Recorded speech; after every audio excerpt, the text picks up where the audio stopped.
Hello everyone, my name is Jen and welcome to the Book Refuge.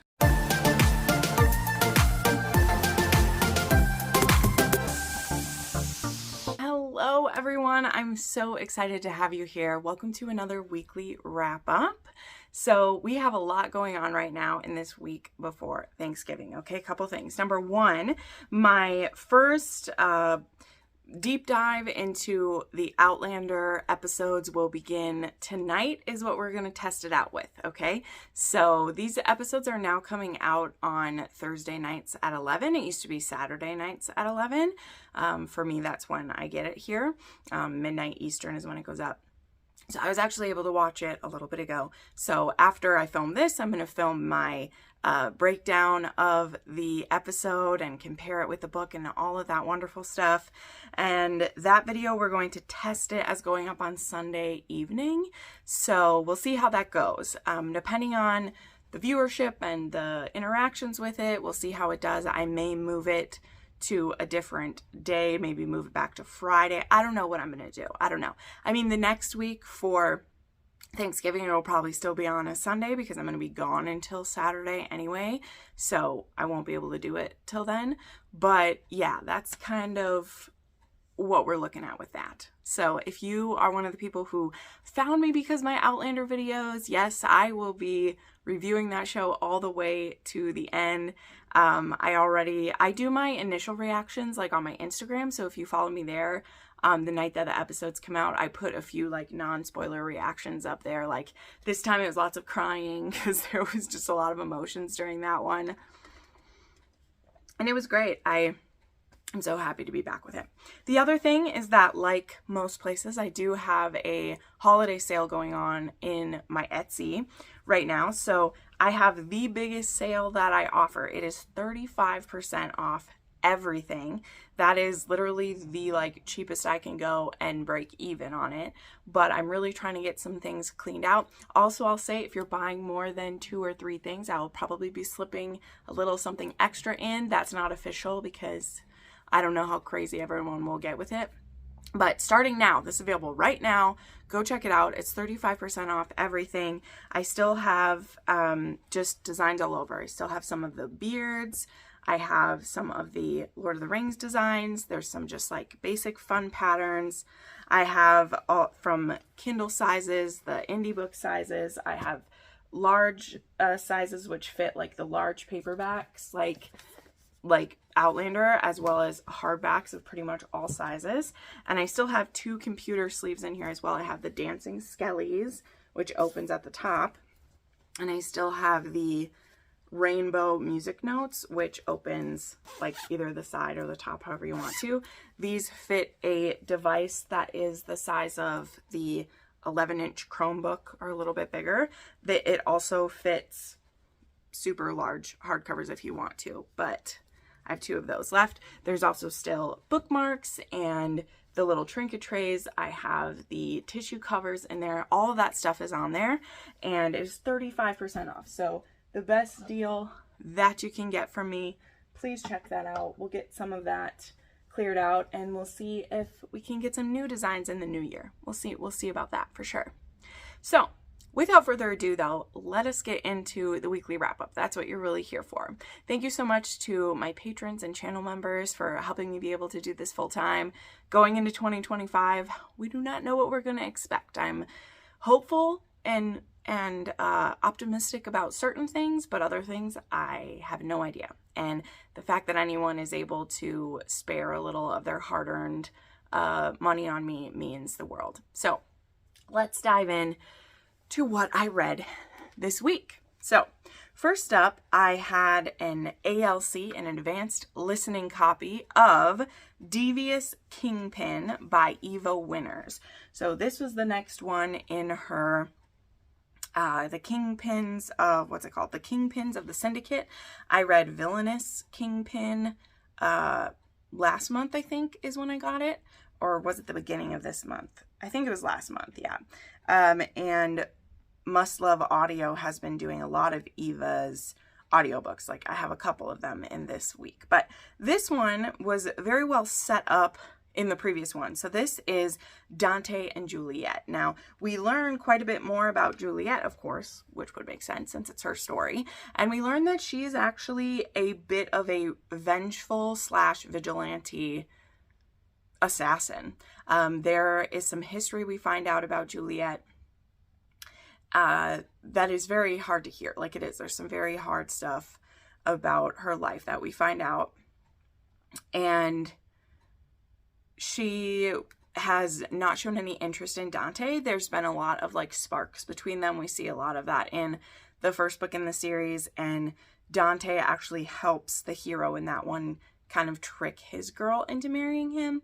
And Dante takes a little bit of that to heart, and this leads to actually a marriage in Vegas that Juliet doesn't remember the next day. And the thing is, I'll just tell you, she was tricked into that. Dante was definitely not as inebriated as she was, and he knew exactly what was happening. But what he doesn't realize is the type of trauma that Juliet has. And I'm not going to tell you what it is, but when I get to the trigger warnings, you may discover what it is. And he just knows that he's going to do whatever he has to do to get Juliet. And to be honest, he doesn't really think about the fallout for her, because he's like, once she's mine, I'm going to treat her so well.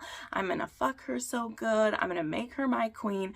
She'll forgive me for anything, right? As, you know, a lot of mobsters, alphas think that they will.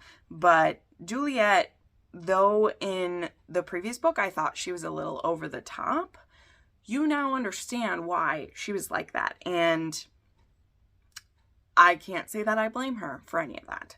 Now, this one got very moving for me. I was very moved by the healing journey that she goes on, that Dante helps her with, especially once he realizes what he's done and how he's caused more damage in this situation than helping.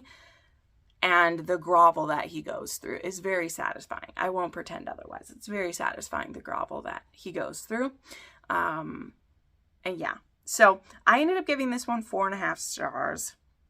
It was very thrilling. This was in duet style, narrated by Erin Shedlock and Mackenzie Cartwright. And I thought they did an amazing job. I love duet style. All of Eva Winners are, and they're wonderful. So yeah, this one had a like coerced marriage, enemies to lovers, mafia. I don't know that there was an age gap or not. I'm not sure. But yeah, I gave this 4.5 stars. And this one was about a 3 on the spice scale, because it takes a long time before she's ready to do things with him. But then to help her with some of her traumas, he lets her, this very dominant man, lets her be in control of a lot of their sexual escapades. And I love to see that happen so much. That kind of like healing intimacy is something that I always just gobble up for sure. So I'll tell you the trigger warnings now, so you can just skip to the next book if you don't want to see them. But there was a assault in her past when she was very young. It was a gang rape situation, if you know what I mean. So she has PTSD from that.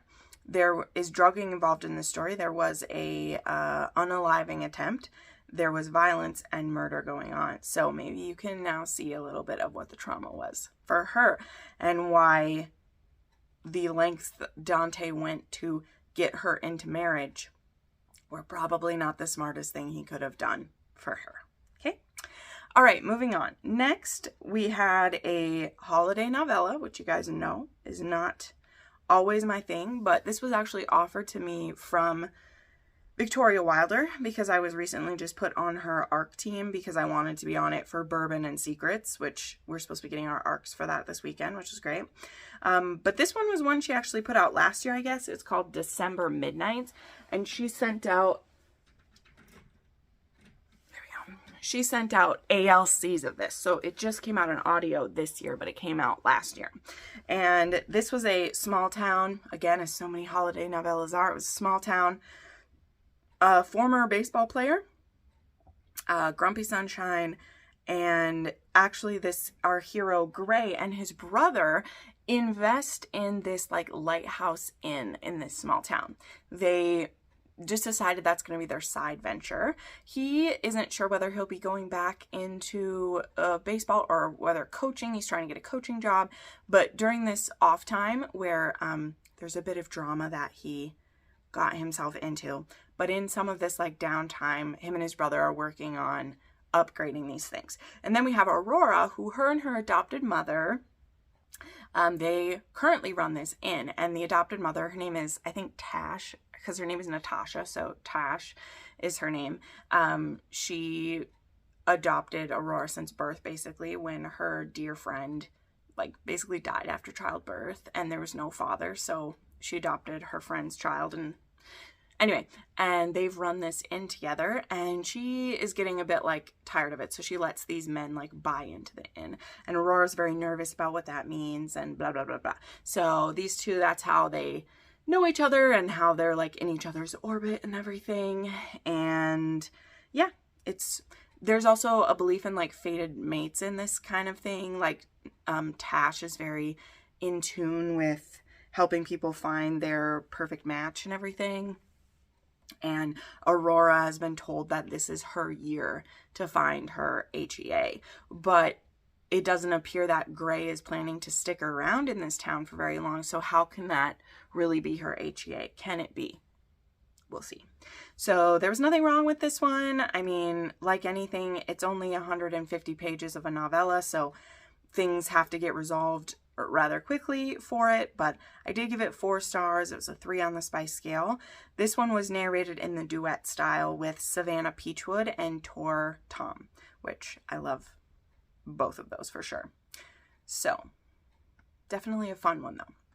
Okay, then there was Meet Me in Wonderland, which I had an arc for, and this is Angel Anders, who you guys know is a new-to-be author this year, and I've really been enjoying her. This is book 3, even though it is like a holiday one, it's a full-length book in the Carolinas series, because this one covers most of the holidays, actually, like, it covers a few. And this is a snowed-in romance. It's also an ex-boyfriend's dad and an office romance, right?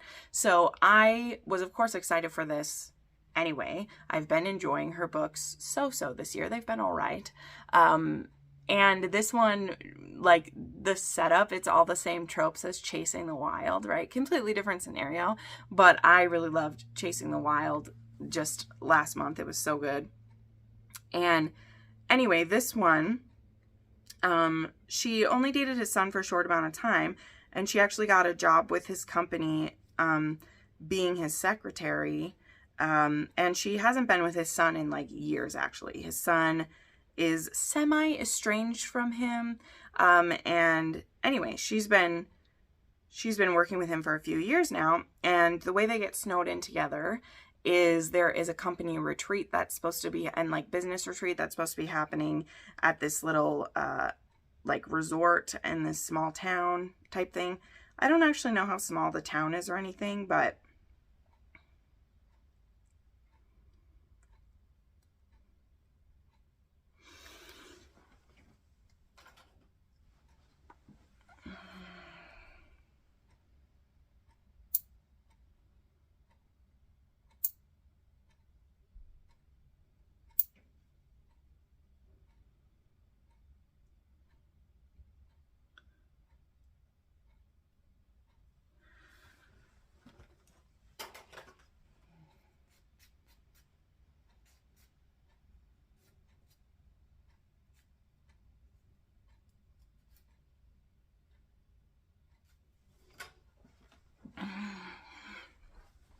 either way, they go to this, they end up having to share a cabin because the heat is out in hers, and then it snows, and so nobody else is able to make it to the resort, so it's just them.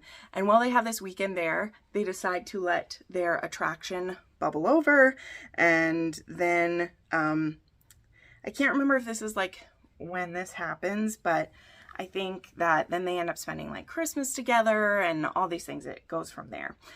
So this was really sweet, especially the first like 75% of it, actually. I liked their relationship. There wasn't too much angst with them being together. Of course, he is worried about what it would do to his relationship with his son because they are estranged, and he wants them to be closer than they are. And so he's like, this could mess things up. So they're going to be kind of cautious about it and everything. And she's okay with that. She's like, yeah, I get it. And we're pretty new, so we don't know where this is going. And it all, you know, seems like it's going fine.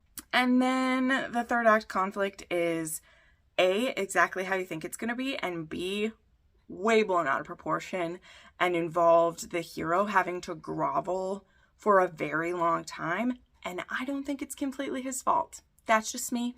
I don't think that this author balanced enough with whose fault that this was, and therefore who had to grovel, okay?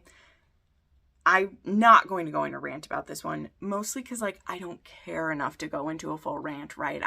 It's not that this author made any great offense. It's just a type of trope that happens in a ex-boyfriend's dad that I don't like. And it wasn't even set up that well to happen. You know, it's a little bit like with Chasing the Wild, why I got irritated in that one too. Because, like, there are other ways to have conflict in an ex-boyfriend's dad. But that's the thing. We love tropes. You know, most of us do. We read books because of tropes. The thing that happens is with certain tropes come certain tropey conflicts, right? Like, they come as a package deal a lot of times.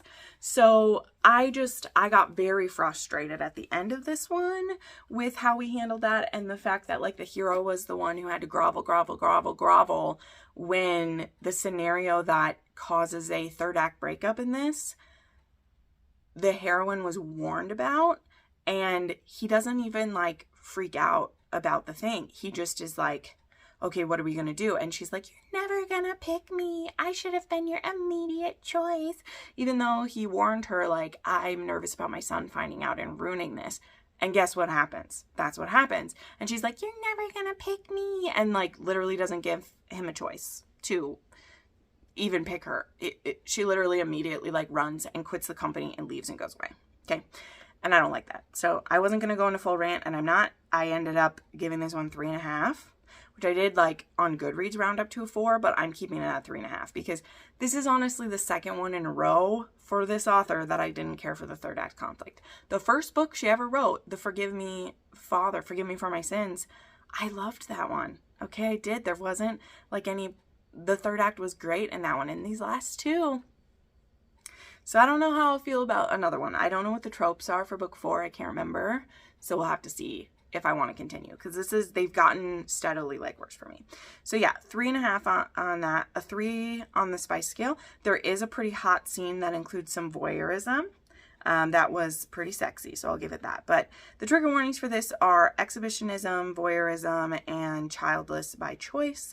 And then also, as I said, the third act breakup was way overblown. Okay, next we had another Eva winner. So this one was called Vows of a Mobster.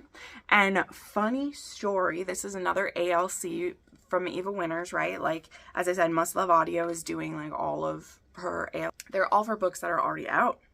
And I actually read Vow of a Mobster 3 years ago. I read it in 2021. It was available on NetGalley, and it was a mafia on NetGalley. So I was like, oh my God, give it to me. And I loved it back then. I gave it 5 stars back then, because also it's a standalone mafia. It's not, as far as I can tell, really connected with her other stuff too much. I haven't read too much of hers, so we'll see, but it doesn't appear in, like, any of her lists to be, like, connected with anything.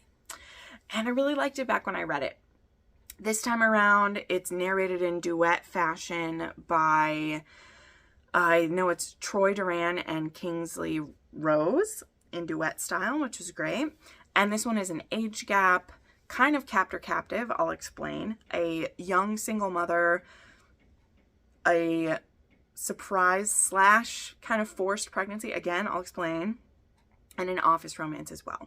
So this is Brianna. She is, I think, only like 25. She's a young mom. She got pregnant in college, and the dad of her child doesn't appear to be anywhere.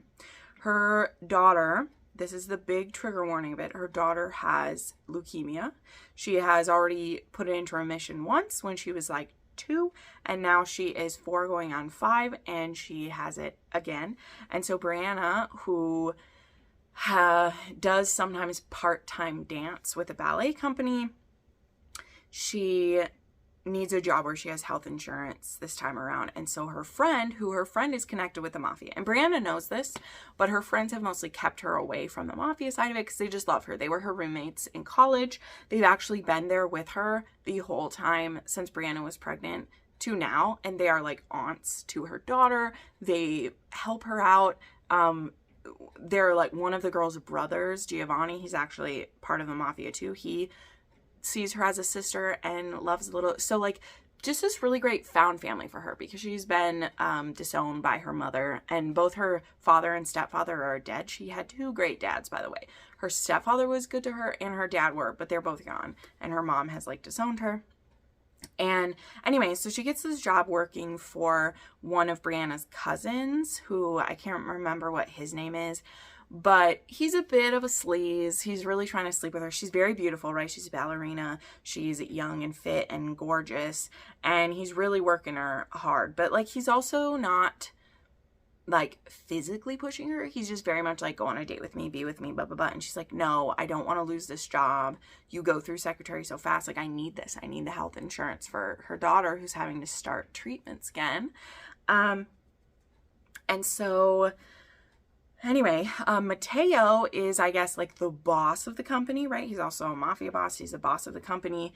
And he meets this Brianna when he's doing some stuff or interacting with his brother, as well as he runs into her in the, like, parking garage, and he thinks she's beautiful, thinks she's so pretty. And then he actually goes to his cousin's birthday, which the cousin is the friend of her. And then he discovers who she is and that she has a daughter, and he's really into her. And he's like, my cousin, or my brother, it's his brother who's her boss currently. He's like, you're going to become my secretary. And the cousins who are her friends, they know what this means. They're like, oh my gosh, now Matteo's the one who wants you. He will probably not force himself on you if you're able to resist, but also Brianna doesn't really want to resist. So this is where it gets a little crazy, and then I'll just like kind of move through this. So pretty much day 1 that she becomes his secretary, they hook up in his office and they don't use a condom. And she's like, I'm not on birth control. I haven't slept with anyone in 5 years. And he's like, oh, sorry.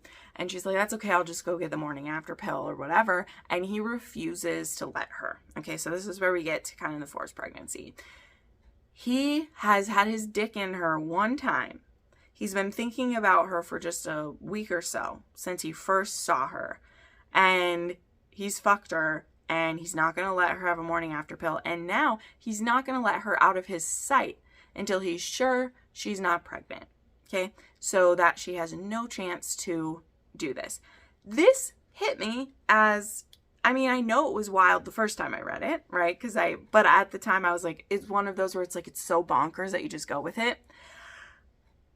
This hit a little bit different in the current climate, and I think it probably would make more people uncomfortable now than it was then. I still always do love a forced pregnancy trope, like I do. So I was just like, oh yeah, this one. But I kind of wonder if any new fans finding this, how they'll feel about it. I'm just saying. Again, I love forced pregnancy ones.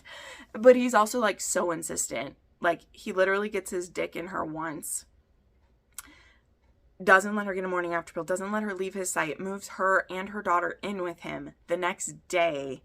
And he's not going to let her, you know, prevent a pregnancy or stop one at the beginning. Like, it's just wild. So there's also a bit of a suspense plot going on. There's also 3 love stories that happen. So Brianna and Matteo are the main one, but both of her friends also find love as well. There is also a feud between the Irish and the Italians. This one is the Italian. So that's going on. So yeah, there's a lot going on in this story. And again, when I first read this, I gave this a 5-star because I was just like, oh, he was so possessive. It was so great. And now reading it later, which I still had a fun time, and like listening to it was great because again, it was duet style with Troy Duran. He is fantastic. But this story is so ridiculous. Like there is also a murder mystery going on. There's like, who is the father of this child? Can Brianna find relatives of her child to possibly get bone marrow to help her child? We have a sick child going on. Like, there is so much happening in this story. And back then I even wrote, I wish this had been 3 books, because her friends' love stories just get shoved into here. We get POVs from both the friends and the friends' love interest. We don't get a ton of those, but we have 2 or 3 chapters from these other people's point of view. And so there are love stories happening on the side. And I wish we would have had the full thing, but we don't. This is 1 book. It's over 500 pages and it's a lot. So I did downgrade my review of this one to a 4. Probably is a little less, but it was still an ALC. It's a 4 on the spice scale. And again, there are a lot of trigger warnings for this. And this doesn't have trigger warnings inside it, nor read with the audiobook. So I feel like the author needs to upgrade those now that like a new version of your book is coming out. I know, but I feel like in 2021, people were already starting to do trigger warnings. I don't know, maybe I'm just remembering too far back. But particularly a child sick with cancer and a child being in danger at a certain point in this should be trigger warnings, my friends. So I'm here to give them to you. This has sick child with cancer. There is death, murder, mention of child trafficking, forced pregnancy, kind of like literally forced pregnancy, unsafe sex practices, and loss of bodily autonomy, because he's literally not going to let her do that. So there was no trigger warning listed on this, so be prepared for that. But and if you love a bonkers story, that one sure has it. Sure does. Okay, then I had another fan fiction. I have a couple still to talk about, because on last Saturday ended our fanfiction readathon, which was wonderful. And I was still in the middle of one, and I'm also still in the mood for them. So I read 2 this week, and I also am reading one right now too, because I'm still in the mood. I love it. I love being in the mood for fanfictions. But I read Rule Number 1 by Mismatched Socks.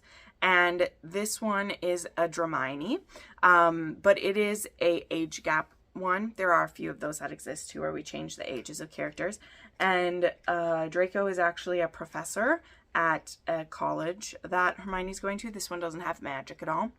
And it's a forbidden student-teacher romance. It eventually has daddy kink in it. But it's also like virgin heroine. He's teaching her sexy things. All of those. It was a little bit taboo. There's some breeding kink that happens. There's he's too big. There's teach me how to do it, and a bit of tiny bit of an infantilization of this Hermione. So very kinky. That's all that this one was. It's only 150 pages, and I do recommend it if you like those things. I purposely was looking up some daddy kink fan fictions, and I found a couple of them, and this was one of them that I squeezed in there.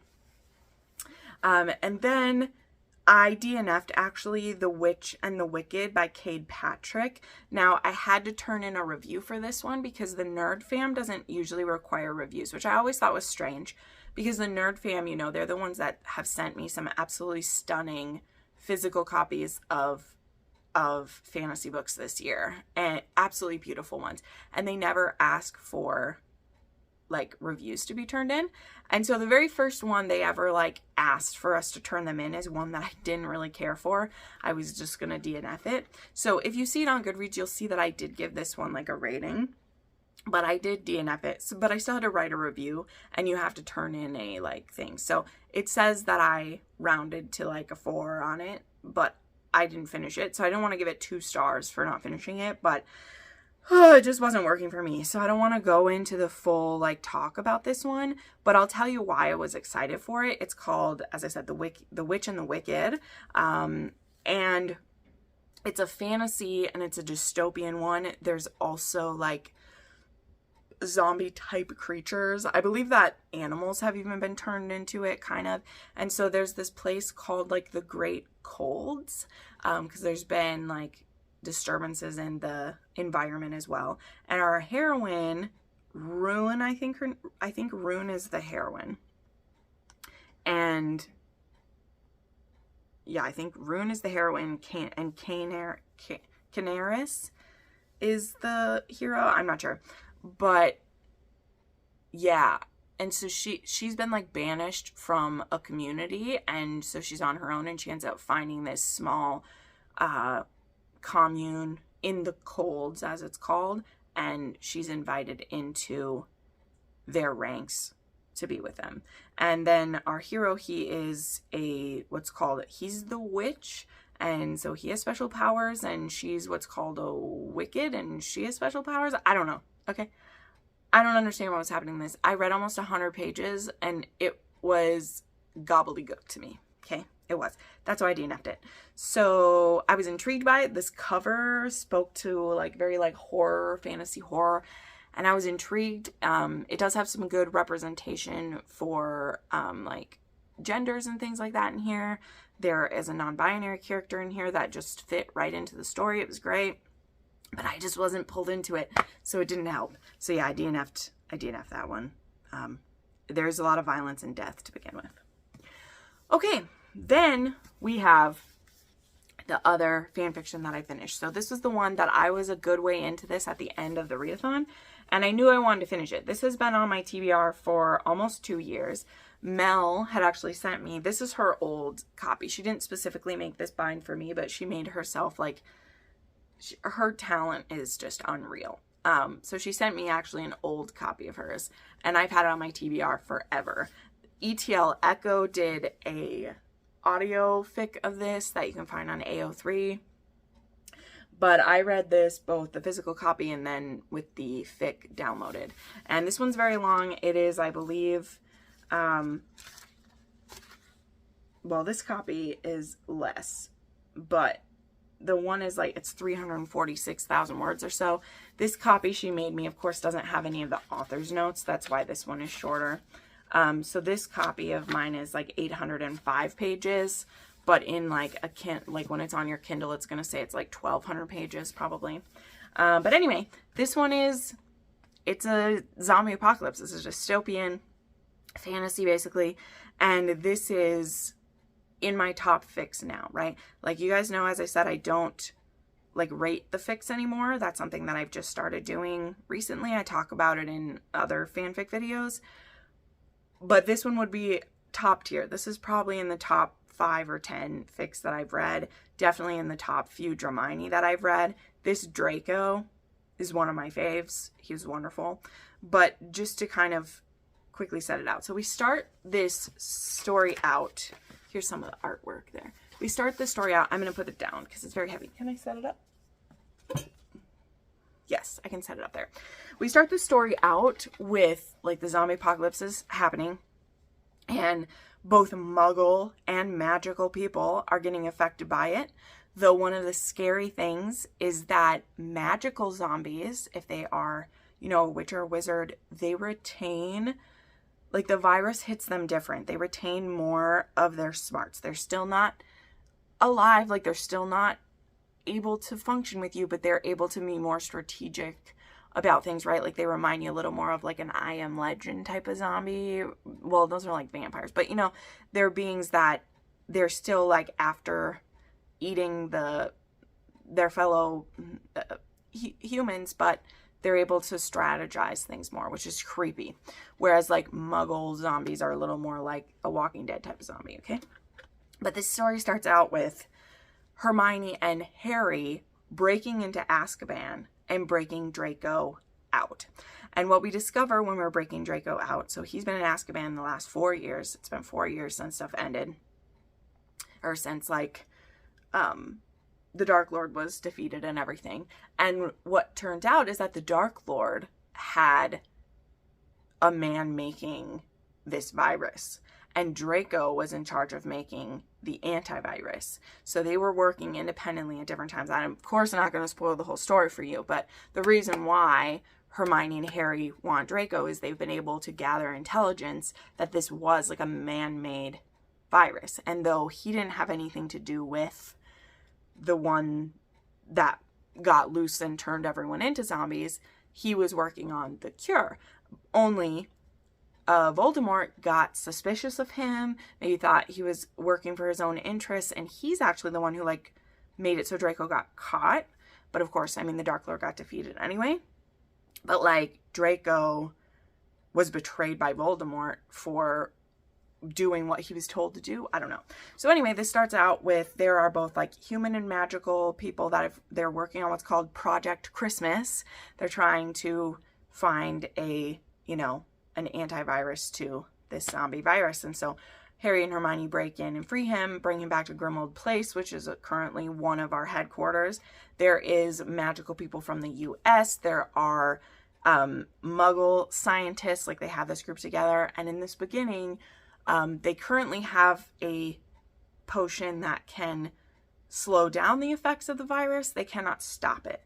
So it's called regen is what that is called. And if they, you know, as soon as you're bitten, they can start giving it to you and it can extend your life. And Ron actually has been bitten and he's currently at about 6 weeks of taking this medicine, but we're losing him.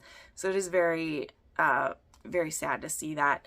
And I'll just tell you as like a spoiler, but as a trigger warning, we do not find a cure in time for Ron, which is very hard for everyone. But anyway, that is just the first phase of this. There are betrayals that happen. We end up on a floating ships at one point. We have magical people have had like their wands taken away. There is a gladiator pit that wizards are put in to fight against the zombies. You know, like there's a mix of things you'd seen from The Walking Dead, like the pits where you're fighting them. And there is a megalomaniac millionaire who created this fleet of floating where like they're safe from it. And like there's so much going on in this story, but there's like different phases to it, right? There's a beginning phase, there's a phase where we're on the ship, and then eventually there's the aftermath too. So I'll tell you this, like at a certain point in the story, we do find a cure at great cost. And then we're dealing with a good chunk of it is all aftermath. And it's not clear if you just read this and then or listen to the podfic because all of the author's notes are taken out. But again, I was following along on my Kindle. And it's clear from the author's notes that she meant there to just be 1 or 2 chapters that was an epilogue, right? But instead, there's actually about 250 pages of it that's epilogue because there's a whole aftermath phase of like, who's to blame for this? Who are we trying to punish for what happened? And all of that. So I found this to be very moving. There's, you know, we're dealing with PTSD. We're dealing with the aftermath of this, you know, how Draco and Hermione fell in love. Like I said, this Draco is fascinating to me. He's very, in the beginning, very sarcastic, very broody. And his first falling in love with Hermione is very much like, he's very impressed with her brain and impressed with her tenaciousness and the parts of her that feel a little Slytherin to him he really likes. But, I mean, he doesn't show anything more than attraction for her for a long time. It's a very, you know, but they're also fighting for their life. Like, it was so good. So if you like a bit of the horror in there, if you like the darker type of Draminis, this isn't the darkest one I've read by like any means, though there's a lot of trigger warnings for this. I'll give you a few here in a second. But I haven't stopped thinking about it. I finished it 3 days ago and I'm still just like processing it. I understand why this is some people's favorite one, for sure. Absolutely understand that. So yeah, again, I'm not rating these, but I loved it. I gave it like a 3.5 on the spice scale. Part of their healing journey, not to spoil it, but it does have to do with some like BDSM helps them with healing, which I was a little surprised about because we don't see much of that through the story. But one of the things I think the author does well, even though it's annoying while it's happening because you want there to be more spice. There's not time to just be having sex all the time when there's zombies, when you're tired, when you're working on a cure. So the amount of intimacy that they have before the last section is very limited. And then in the aftermath part, there's still a lot of trauma to work through. So it was very powerful. So yeah, trigger warnings for this. There is death, violence, gore, as you'd expect in a zombie story. There are children in danger. There's a pregnancy that's in danger. And there is illness and PTSD. So the author has all the tags listed, of course, as you do with fan fictions. And I'll have the link to the fan fictions down below.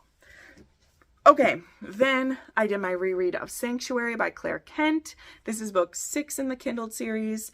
This one is the one with Aiden and Brianna. This one is kind of a direct sequel to the book before it. Most of Claire Kent's books in this series you can just read whenever you want. And you can still read Citadel whenever you want. Just make sure you read Citadel before you read Sanctuary. These are the only two. You kind of got to read them in that order because they're about two sisters. Citadel was one, and then we have Sanctuary, and it is Brianna, who has previously been someone who she traded her body for safety, all along the way for her and her sister's safety.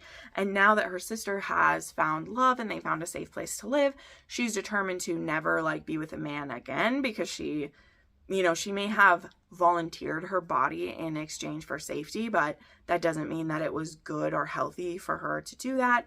And then there's Aiden, who he's a very broken man. He's actually British, and he lost his wife and children in a very traumatic way. And so he's taken on this very aloof nature where he's not going to let anything hurt him or anything touch him. And then he starts to fall for Brianna. So they are actually a bit of like competitors with each other for doing jobs for different communities. And they end up getting pinned against each other for this one, project, this one job, and they're both hustling to get it done, and then a snowstorm hits and Brianna actually twists her ankle very badly and like falls, and she is assuming Aiden's just gonna leave her there, but he's not. He rescues her, and then they have to find sanctuary in a church while the storm passes and while her leg heals a little bit. So it was very good. I love revisiting these, and I was annotating that for it. Okay, so yeah, that's a 5-star one for me. It's a 2.5 on the spice scale. So this one has previous like coerced sex acts, loss of family, loss of children, recalling of traumatic events, loss of a sibling, violence and gore. So that one has a lot in it. Okay, and then the last one that I finished, we'll get this done, is I finally read Bull Rush by Maggie Rodden. This one was sent to me by the author with a lovely package. It was just wonderful. And I was determined to finish that one this month because I, of course, try to get through the books that authors send me, but I'm only one woman. But this one was a dark cowboy romance is what it said. Now, I will say the hero's not exactly the cowboy. Like this is, I say, maybe a dark westernish type thing. But our hero is actually a football player, and he's been in prison for the past couple of years because of a manslaughter charge. He was protecting a friend and a friend's wife when it happened, but he got put in there. Now, at the time, he was married to like kind of his high school sweetheart, I guess they were, but they'd grown apart while he was in the NFL, and they were supposedly divorced, but the paperwork never got sent in. And so now he's out and he's on parole, and he's supposed to have a stable place to be for a little while, and she needs to get out alone to help revamp her business. She has an inn and like a resort type thing going on the family ranch, and she's actually engaged to someone else. So when she goes to get this loan, she discovers her name is still tied with what's his name, Hazel, and Ramsey is his name. And he's like, no, actually, I need you to stay married to me for this amount of time still. And also, I'm going to live here with you for this amount of time for my parole. And at the end of that, I'll give you the money you need, which is like $1 million. Like, she wasn't asking for $1 million for the loan, but he's like, I'll give you $1 million if you do this. And the fiance is like, hey, no problem. We want that money. It's okay if he stays here with you. It'll be fine. But Ramsey, he straight up says, he's like, I'm going to try to convince her to stay with me. And the boyfriend's like, good luck. You weren't even ever able to make her come, so she's not going to pick you over me. And Ramsey's like, excuse me. So she had kind of lied to her fiance to make him feel better. But anyway, so that's what happens as he's staying there. There's some suspense stuff going on. There obviously, I'm sure you're not surprised, there's some pretty sketchy things about said fiance. And this did get pretty violent. So it did fit the dark Western aspects. But again, the hero isn't particularly like a cowboy. We'll see what the other books in the series are. But anyway, so this is them like it's basically a marriage in trouble / a second chance romance. And plus there's some suspense stuff going on. So yeah, this had violence, death, murder, grief. There's a little bit of gore that sneaks its way in. So that's what you can expect from this one. So there we go. That is, oh wait, I should tell you, I gave it 4 stars and it was a 4 on the spice scale, and it had some primal play, some toys, and some voyeurism as well. So there we go. There's that. So thank you so much for watching, friends. Make sure you like this video, subscribe to my channel. Again, do not forget about the Etsy sale. This is the very best sale that I offer. And remember, I'll be throwing some free gifts in with people's orders over the holiday. And yeah, that's everything. See you guys next time. Bye.